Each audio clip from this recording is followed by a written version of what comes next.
vous avez à dire. Ne vous inquiétez pas, vous passez à la suite. Il n'y a aucun problème. C'est pas du Shakespeare. C'est vos textes à vous. Défendez vos textes. Plus vous vous amusez, voilà. On écoute, on est tranquille, on est bien. Le 9 mai 2023, un groupe de jeunes s'est tenu là devant vous, sur une scène de théâtre.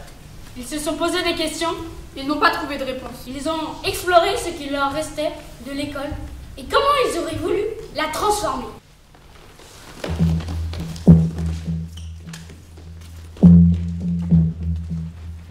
Devant nous, comme une maison, de grandes fenêtres, un toit en tuile, un écriteau.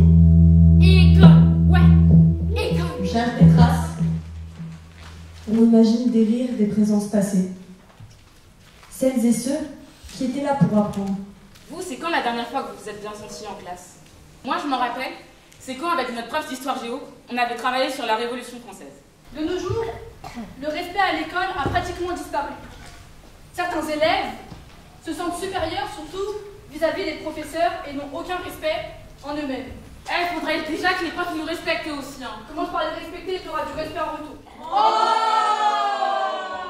Et quand le prof commence à lire les copies à haute voix, il commence par les meilleurs et t'entends pas ton nom arriver. Ça, c'était avant.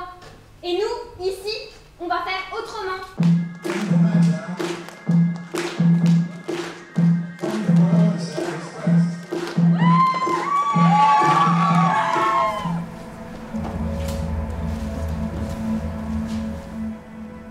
Parcoursup. Ils ont créé une machine, un algorithme, une boîte noire pour décider de nos futurs.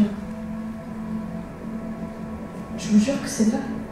Comment des jeunes pourraient-ils mieux apprendre à vivre sans se frotter à l'expérience de vie? Moi, si on m'avait demandé de dessiner une école, d'imaginer une école, elle serait... je sais pas, j'ai pas trop d'inspi là. Ce serait plus des cabanes dans les arbres qui feraient une école. Pour rejoindre d'autres salles de classe avec des toboggans ou la cour de récréation, il y aurait des fleurs, des arbres. Pour moi, c'est pas facile d'être dans l'utopie. Avec le réchauffement climatique, l'homophobie et le racisme. Le Covid, il a bien eu lieu. Est-ce que vous pensez qu'il y a un âge où on arrête de rêver? Pour que les enfants entrent dans les apprentissages, il faut déjà, dans un premier temps, leur donner envie de venir à l'école. Quand on est petit, on nous montre des bêtes merveilleuses. Et puis quand on grandit, elles disparaissent. Elles disparaissent des salles de classe. Et on ne parle plus que de cartes et de catastrophes. Nous sommes le 9 mai 2023 et nous nous posons toujours des questions.